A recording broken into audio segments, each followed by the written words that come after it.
Yes, einen wunderschönen guten Morgen, auch von meiner Seite. Wow, ich bin gerade richtig geflasht, mega krass, mit so vielen Menschen gemeinsam vor Gott zu kommen, vor Gott zu stehen, ihn zu loben und zu preisen. Das hat mich gerade sehr berührt. Und in der Bibel gibt es einen Psalm, da steht: Tretet ein in die Vorhöfe mit Dank. Und das will ich heute Morgen machen. Ich darf seit November hier Jugendpastorin sein und immer wieder fragen mich Leute: Hey Melli, wie bist du echt gelandet? Wie geht's? Hast du dich schon ein bisschen eingelebt? Und ich kann nur sagen, ja. Ich bin noch voll dabei, aber ich habe mich schon sehr, sehr gut eingelebt und mir geht's gut. Und an der Stelle danke an euch. Es ist so toll, hier sein zu dürfen, so toll, mit euch unterwegs zu sein, euch kennenzulernen. Es ist wirklich ein Traum. Und genauso dankbar bin ich auch heute Morgen, dass ich weitermachen darf in der Predigtserie, in der wir mittendrin stecken. Ich weiß nicht, ob du die letzten Wochen vielleicht nicht da warst, weil du in den Ferien warst, oder ob du schon voll dran und voll mit dabei bist. Aber wir beschäftigen uns gerade mit dem Thema solide Fundamente. Und ein wichtiges Thema für uns bei solidem Fundament ist dieses Buch, das ist die Bibel. Und Micha und Sabrina haben uns voll mit reingenommen, hey, wie können wir dieses Buch verstehen? Wie können wir dieses Buch studieren? Wie können wir es auslegen? Und ich darf da heute anknüpfen. Und die Predigtserie haben wir so ein bisschen special gestaltet, ein bisschen anders, als wir das vielleicht sonst gewohnt sind. So ein bisschen im Schulcharakter, ein bisschen unterrichtsmäßig, sehr interaktiv, und wir sind begeistert, wie cool ihr mitmacht. Und letzte Woche hat Micha uns einen freiwilligen Test aufgegeben, und es gab tatsächlich einige, die den ausgefüllt haben und eingeschickt haben. Micha hatte ein bisschen mehr Arbeit die Woche zu tun, hat es schön korrigiert, war immer so, hoffentlich machen das nicht 200 Leute, dann bin ich die ganze Woche damit beschäftigt. Aber richtig cool, wie fleißig ihr da dabei seid, und ich verspreche euch, auch heute wird es wieder ziemlich praktisch werden. Also ihr könnt euch da drauf gefasst machen. Ich bin sehr gespannt. Und bevor ich aber so richtig reinstarte, möchte ich noch mit uns beten. Herr, hab Dank für diesen Morgen, hab Dank für jeden Einzelnen, der hier ist. Herr, mein Herz ist schon so gefüllt mit Dankbarkeit und Freude über all diese wunderbaren Menschen. Ich will gar nicht wissen, wie dein Herz platzt vor Freude über jeden Einzelnen hier. Und Herr, wir wollen lernen über dein Wort und wollen hören, was du zu reden hast. So bete ich, dass du unsere Herzen vorbereitest, zu hören, was du heute Morgen zu reden hast, Herr. Ja, wirklich das, was wir gerade gesungen haben, dass du ausräumst, alles, was uns hindert, voll und ganz zu dir zu kommen. Danke für alles, was du vorbereitet hast, Herr. Amen. Ich bin sehr begeistert von dem, was wir in den letzten Wochen gelernt haben. Deswegen kann ich dich nur ermutigen, wenn du nicht da warst. Wir haben einen YouTube-Channel, da kannst du die Predigten nachhören. Also es lohnt sich, da mal reinzuschauen, damit wir aber alle so ein bisschen den gleichen Stand haben. In der Schule macht man ja auch ganz gerne mal so eine Wiederholung von den Unterrichtsinhalten, die so beim letzten Mal waren, um sich nochmal zu erinnern, ach, das ist jetzt doch eine Woche her. Und Micha und Sabrina haben uns so 5 Schritte der Bibelauslegung an die Hand gegeben. Und mich interessiert, ob wir diese 5 Schritte denn noch zusammenbekommen, weil auf dieses Fundament will ich heute aufbauen, und deswegen, dass wir alle auf dem gleichen Stand sind. Du darfst gerne mal die Karte einblenden. Das ist so ein bisschen, man kommt ja manchmal so Material, das man nutzen darf. Das soll euch zur Hilfe dienen. Open Mic. Kriegen wir die 5 Punkte zusammen? Was war der erste Punkt der Bibelauslegung? Ihr dürft euch gerne melden, und dann könnt ihr das ins Mikro sagen, dass es alle hören. Come on, wer weiß es, der erste Punkt.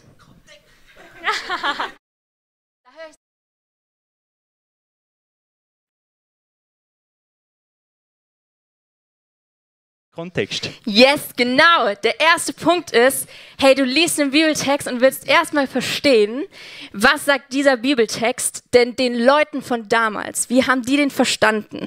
Also, was war die damalige Situation? Wer hat es geschrieben? Zu wem? Was war denn vielleicht die politische Situation? Das ist der erste Punkt, der erste Schritt der Auslegung. Was ist der zweite? Kann mir da jemand eine Antwort geben?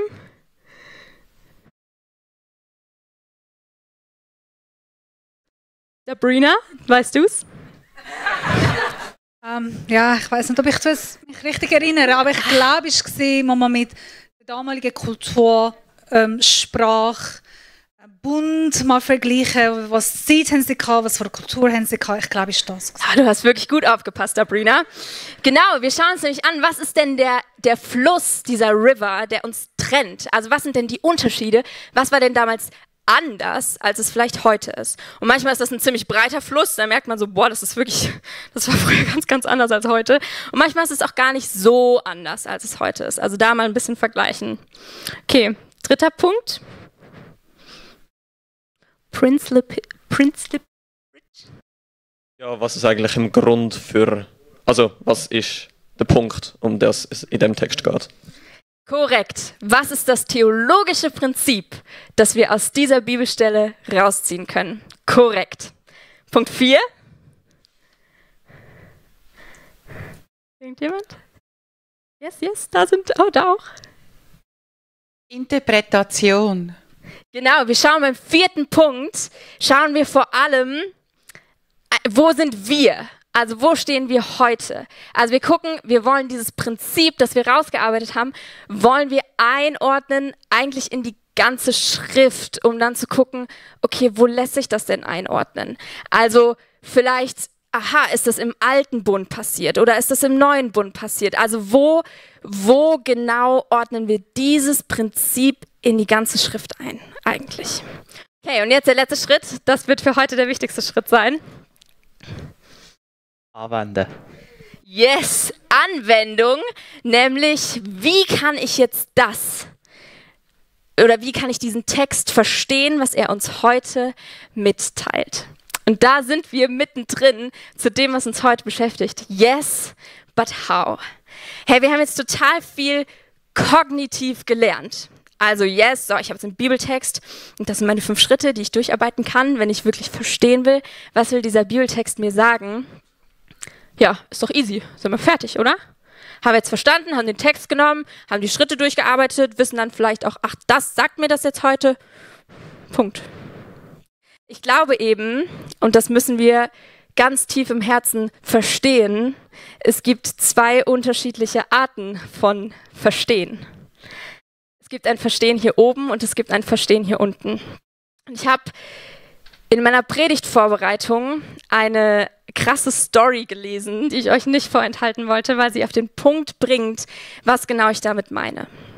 Und zwar schreibt Jack Kuhacek in seinem Buch Applying the Bible von einem seiner Lehrer von dem theologischen Seminar, an dem er studiert hat.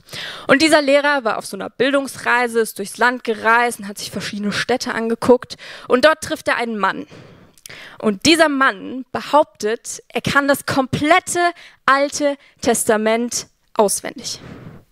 Das komplette Alte Testament. Ich sage euch, ich habe mal angefangen, den Jakobusbrief auswendig zu lernen und nach 1,5 Kapiteln habe ich, nicht aufgegeben, aber ich habe es erstmal sein lassen. Ich dürfte es nochmal wiederholen. Aber das komplette Alte Testament, das ist unfassbar viel. Und Achtung, auf Hebräisch. Auf Hebräisch. Jetzt hatte ich mir überlegt, ob ich ein bisschen was auch auswendig lerne, aber dafür ich kann erstens kein Hebräisch und zweitens, hatte ich da auch gar nicht so viel Lust drauf, weil ich würde es auch gar nicht verstehen. Und der Lehrer war so krass. Ja, das muss ich sehen. Dafür möchte ich einen Beweis. Also haben die 2 sich verabredet, sich getroffen und dann sagt sogar der Mann so, ja, wo soll ich denn anfangen? Dann hat der Lehrer sich gedacht, na gut, mit den Psalmen kenne ich mich sehr gut aus. Fang doch mal bei den Psalmen an. Und so beginnt der Mann, Psalm 1, Vers 1, 2 Stunden straight, sagt er ohne einen Fehler, das Alte Testament ab den Psalmen auf Hebräisch auf. Ihr könnt euch vorstellen, der Lehrer sitzt mit heruntergeklappter Kinnlade da und denkt sich so, boah, wie krass. Noch erstaunter war der Lehrer, als er herausfindet, dieser Mann war Atheist. Jetzt fragt mich nicht, warum ein Atheist das Alte Testament auf Hebräisch auswendig lernt, aber dieser Mann scheint das Alte Testament, ich würde mal behaupten, besser kennen, das ist jetzt so die Frage, aber der kennt auf jeden Fall das Alte Testament wortwörtlich besser als wir alle hier. Also überzeugt mich vom Gegenteil, wenn jemand von euch das Alte Testament auswendig kann. Und der glaubt nicht einmal mehr an Gott. Und hier ist für mich der Punkt, es geht eben nicht nur um ein kognitives Ich kenne das. Nein, sondern es geht um ein mit dem Herzen verstehen. Weil die Bibel ist eben nicht einfach ein Buch, das wir aufschlagen und dann studieren wir es und studieren wir es und studieren wir es und fertig. Nein, die Bibel ist die Anrede Gottes an uns. Die Bibel ist Grundlage von Kommunikation. Das ist der Weg, wie Gott mit dir in Verbindung treten will. Hier lesen wir über das Erlösungswerk, wir lesen über die Schöpfung, wir lesen über Gottes Güte und über Gottes Gnade. Das ist so reich von Leben und so tief, dass wir dem Wort gar nicht gerecht werden, wenn wir einfach nur versuchen, alles kognitiv zu erklären und kognitiv zu verstehen. Und deswegen glaube ich, brauchen wir einen Schlüssel. Und dieser Schlüssel ist der Heilige Geist. Weil der Heilige Geist selbst hat nämlich die Schrift inspiriert. Das lesen wir in 2. Timotheus 3, Vers 16. Denn alles, was in der Schrift steht, ist von Gottes Geist eingegeben und dementsprechend groß ist auch der Nutzen der Schrift. Sie unterrichtet in der Wahrheit, deckt Schuld auf, bringt auf den richtigen Weg und erzieht zu einem Leben nach Gottes Willen. Der Heilige Geist selbst hat das Wort inspiriert. Im Griechischen steht hier Theopneustos und das ist verwandt mit dem Wort Pneuma, also Geist. Das Wort und der Geist sind also unfassbar eng miteinander verbunden und deswegen dürfen wir den Heiligen Geist nicht ausklammern, wenn es um das Thema Bibel verstehen und Bibel auslegen geht. Jesus selbst sagt, ich hätte euch noch viel zu sagen, aber ihr werdet jetzt überfordert. Doch wenn der Helfer kommt, der Geist der Wahrheit, wird er euch zum vollen Verständnis der Wahrheit führen. Der Heilige Geist ist derjenige, der uns zum Verständnis der Wahrheit führen kann. Also machen wir Bibellesen auch mit dem Heiligen Geist. Wenn wir uns das jetzt überlegen, ich habe vorhin gesagt, wir ordnen uns so ein bisschen ein bei Schritt 5 in dieser Landkarte, also verstehen, was der Text uns heute mitteilt. Das kann kognitiv passieren, ja, einfach hier oben verstehen, was der Text uns mitteilt und das ist wichtig. Wir brauchen unser Hirn, wir sollen unser Hirn einschalten, aber es geht eben auch darum zu verstehen, was der Text mir sagt. Gott möchte mit dir persönlich in Kontakt treten und zu dir reden, in deine Situation, in dein Leben. Und deswegen ist es wichtig, dass wir lernen, die Bibel betend zu lesen. So, und jetzt habe ich euch versprochen, heute wird es praktisch. Und deswegen werden wir heute gemeinsam eine Form machen, die Bibel betend zu lesen. Und das ist eine uralte Gebetsform, die heißt Lectio Divina. Ich weiß nicht, ob du davon schon mal was gehört hast. Das heißt übersetzt göttliche Lesung, aber kann man eben auch übersetzen oder verstehen als betend Bibel lesen. Die Lectio Divina ist schon uralt. Das haben schon die Mönche vor Urzeiten gemacht und sehr, sehr spannend. Ich habe mich da viel reingelesen. Das wird wieder sehr populär, diese Lectio Divina. Und wir haben uns gedacht, hey, wir wollen euch das nicht vorenthalten. Wir wollen euch ganz praktisch was an die Hand geben, wie ihr zu Hause die Bibel lesen könnt und beten könnt. Also mit der Überzeugung, dass Gott zu euch redet, wenn ihr euch die Zeit nehmt. Ich sage euch kurz, die Lectio Divina besteht aus 5 Schritten. Und die werden wir heute alle durchmachen. Ich bin sehr, sehr gespannt. Ich habe so Freude, was Gott heute Morgen tut. Und die 5 Schritte sind als erstes Silentio, also Stille. Als zweites Lectio, Lesen. Als drittes Meditatio, Nachsinnen. Dann Oratio, Beten und Contemplatio, Verweilen.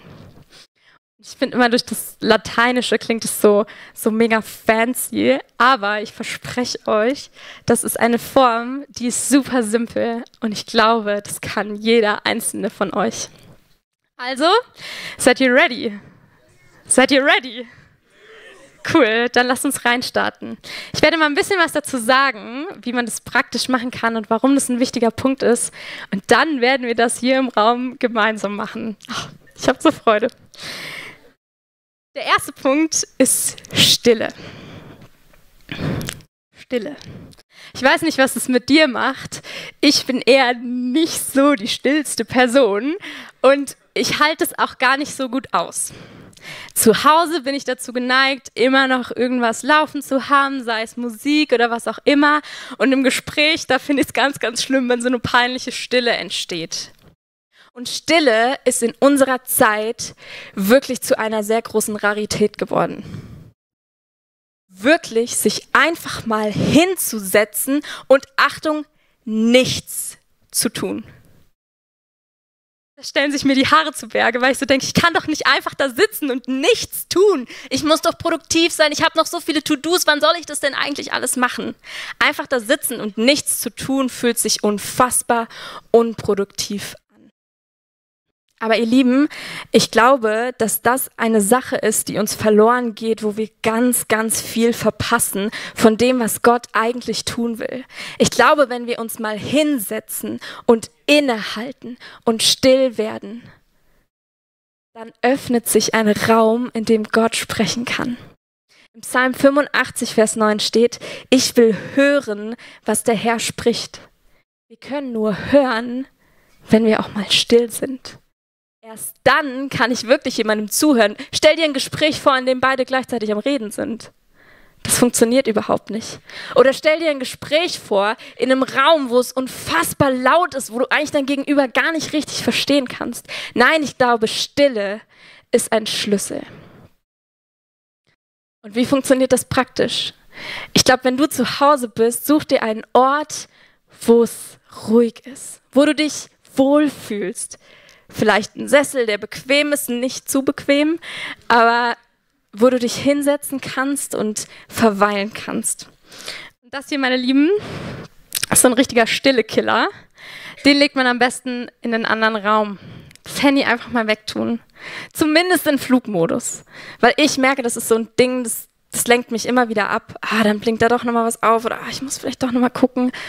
Es versucht vielleicht doch dazu zu greifen. Ich glaube, das einfach mal wegzulegen, das ist eine sehr gute Idee. Und dann still werden. Und ich weiß nicht, bei mir ist es so, wenn ich still werde, dann kommen eben mir ganz viele To-Dos in den Kopf, die ich eigentlich gerade noch machen könnte. Und dann hilft es mir, einen Zettel auf die Seite zu legen und vielleicht mal aufzuschreiben, okay, das muss ich dann später alles noch machen. Dann vergesse ich es nicht. Und dann fängt an, der Kopf zu rattern. Krass, was da alles im Herzen so los ist, wenn man mal still wird, wenn man mal innehält. Und ich glaube, das ist gut, weil Gott will nämlich da anknüpfen, wo wir sind. Gott will da anknüpfen, wie es uns eigentlich geht. Und das mal zuzulassen, das auszuhalten, was eigentlich im Herzen auch gerade los ist. Und mit einer erwartenden Haltung da zu sitzen, zu sagen, yes Gott, danke, dass du da bist und dass du mir jetzt begegnen willst. In Jesaja 30, Vers 15 steht, durch Umkehr und Ruhe könntet ihr gerettet werden. Im Stillsein und im Vertrauen läge eure Stärke. Im Stillsein ist Kraft. Im Stillsein ist Stärke. Und wir machen das jetzt. Und ich glaube, wenn du es schaffst, in einem Raum mit 200 Menschen einfach mal 2 Minuten still dazusitzen, dann schaffst du das auch zu Hause, ganz alleine in deinem gewohnten Umfeld. Also, wir werden jetzt still. Etwa 2 Minuten. Mach die Augen zu, du kannst deine Hände öffnen und einfach mal da sitzen. Gott danken, dass er hier ist. Gott danken, dass er redet.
Geschafft. 2 Minuten sind schon rum. Der zweite Schritt der Lectio Divina ist Lesen. Jetzt denkst du dir vielleicht, ach, lesen, ja, das kann ja jeder. Ich habe mich auch gefragt, ja, was soll ich eigentlich dazu noch groß erzählen? Ja, man liest halt einfach. Nee. Vielleicht bist du jemand, du denkst dir, oh, nee, also lesen.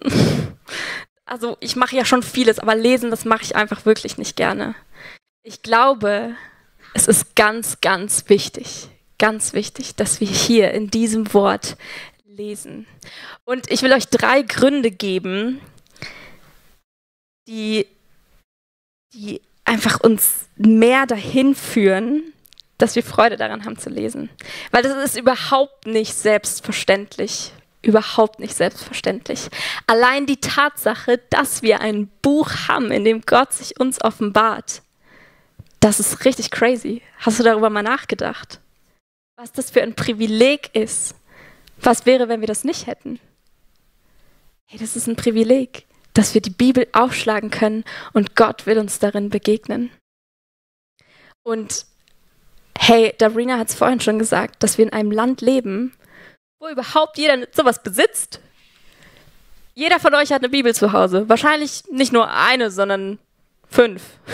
Und wenn du keine hast, dann komm bitte nach dem Gottesdienst zu mir. Ich würde dir gerne eine schenken.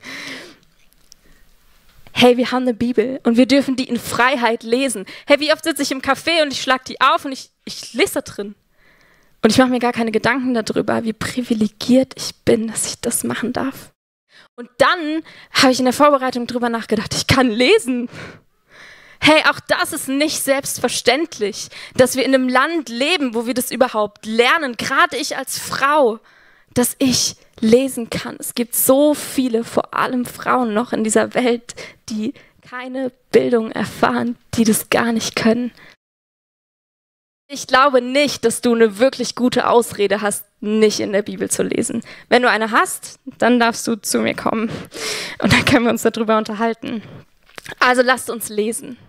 Und eine gute Nachricht, bei der Lectio Divina geht es nicht darum, viel zu lesen. Es geht nicht darum, okay, jetzt Kapitel und seitenweise, nein. Ein kleiner Abschnitt, vielleicht sogar nur ein Vers. Gute Nachricht, oder? Dafür aber lesen. Schnell lesen kannst du vergessen. Es geht darum, langsam, vorhin im Video hat es gezeigt, slowly, frequently, langsam, dafür aber immer wieder. Und genau darum geht es bei der Lectio Divina. Nimm einen Bibeltext und lies ihn gründlich, langsam. Und dafür vielleicht 2 oder 3 Mal. Was mir hilft, ganz praktisch beim Bibellesen, ist, dass ich das vielleicht mal laut mache. Weil wie oft bin ich vielleicht am Ende angekommen und merke so, ich habe das zwar gelesen, aber eigentlich, ich habe das gar nicht gelesen. Also ich muss nochmal von vorne anfangen. Wenn ich das laut lese, dann hilft mir das. Vielleicht auch mal unterschiedliche Worte betonen. Dann bekommt der Text auf einmal eine ganz neue Bedeutung. Und das wollen wir jetzt machen. Ich lese mit uns aus Psalm 62. Ab den Versen 6 bis 9. Du darfst gerne deine Bibel hervornehmen und selbst mitlesen. Hier vorne wird es auch eingeblendet. Aber vielleicht willst du auch einfach die Augen schließen und es mal auf dich wirken lassen.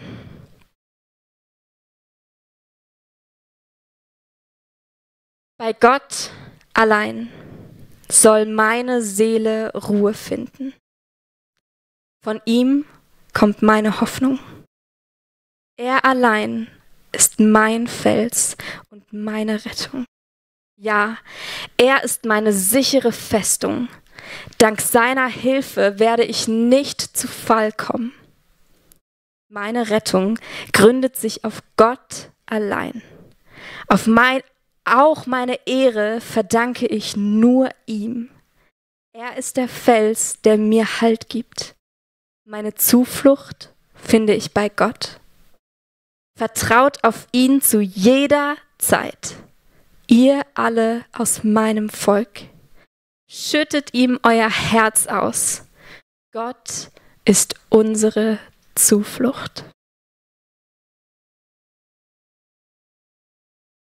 Als drittes geht es um Besinnung, Meditatio. denkt man sich vielleicht so, oh, meditieren, wo sind wir denn jetzt hier gelandet? Bei dieser Meditatio geht es nicht um Leere. Es geht nicht darum, sich komplett zu entleeren. Nee, es geht genau um das Gegenteil. Es geht um die Fülle. Es geht darum, dass das Wort Gottes Leben spendet und uns Leben geben will. Und so wollen wir nachsinnen. Den Bibeltext vielleicht nochmal lesen und mal spüren, ist da vielleicht ein Phrase, ein Satz oder vielleicht sogar nur ein Wort, wo es in meinem Herzen anklopft, wo ich das Gefühl habe, oh Gott will hier zu mir sprechen. Ganz persönlich, dieses Wort, das sticht hervor. Spricht es vielleicht in meine Lebenssituation gerade? Was will Gott mir hierdurch sagen? Und dieses Wort bewegen, ich liebe dieses Bild, bewegen in meinem Herzen. Vielleicht wiederholen, immer mal wieder. Krass, Gott ist meine Zuflucht. Gott ist meine Zuflucht. Ich soll mein Herz ausschütten. Das Herz ausschütten. Auch der Psalmist schreibt davon, wenn er sagt, derjenige ist glücklich zu preisen, der Lust hat am Gesetz des Herrn und sinnt über dem Gesetz Tag und Nacht. Darüber sinnen, es mitnehmen, es bewegen. Und das wollen wir jetzt machen. Ich lese den Text noch einmal und dann kannst du mal reinspüren, wo will Gott dir vielleicht heute Morgen was sagen? Was spricht dich heute Morgen an? Und dann wollen wir jetzt noch mal eine kurze Zeit der Stille nehmen, dass du das in deinem Herzen bewegen kannst. Ich lese wieder aus Psalm 62. Bei Gott allein soll meine Seele Ruhe finden. Von ihm kommt meine Hoffnung. Er allein ist mein Fels und meine Rettung. Ja, er allein ist meine sichere Festung. Dank seiner Hilfe werde ich nicht zu Fall kommen. Meine Rettung gründet sich auf Gott allein. Auch meine Ehre verdanke ich nur ihm.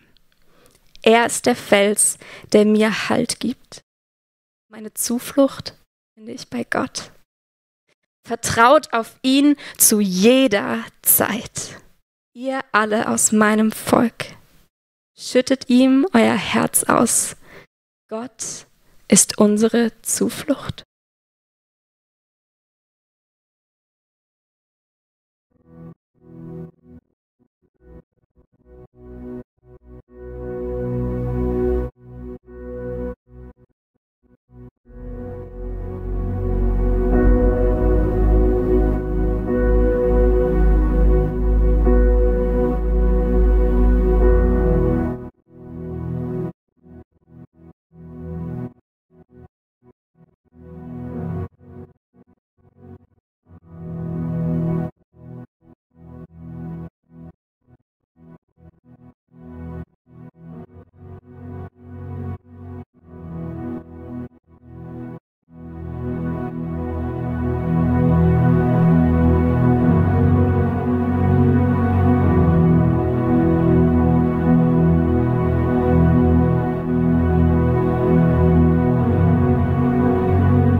Dann wollen wir mit Gott ins Gespräch kommen.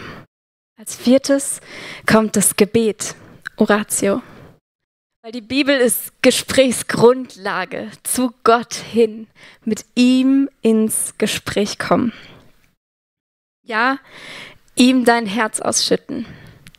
Vielleicht hat Gott dir eine neue Offenbarung über sich gegeben. Dann komm mit ihm darüber ins Gespräch, was er dir über sich aufgezeigt hat. Vielleicht merkst du, krass, da ist ein Punkt, da ruft es nach Veränderung in meinem Leben.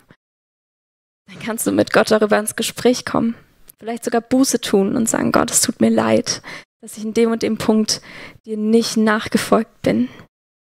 Vielleicht füllt es auch einfach dein Herz mit Dankbarkeit. Und dann, ist hier der Raum und die Zeit, um mit Gott ins Gespräch zu kommen, ihm eine Antwort zu geben. Und auch das wollen wir jetzt machen und Raum dafür lassen, dass du dein ganz persönliches Gebet zu Gott sprechen kannst. In deinem Herzen mit Gott ins Gespräch darüber kommen, was er dir heute Morgen gesagt hat. Lasst uns beten.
Letzten Punkt angekommen, der Lectio Divina, Contemplatio.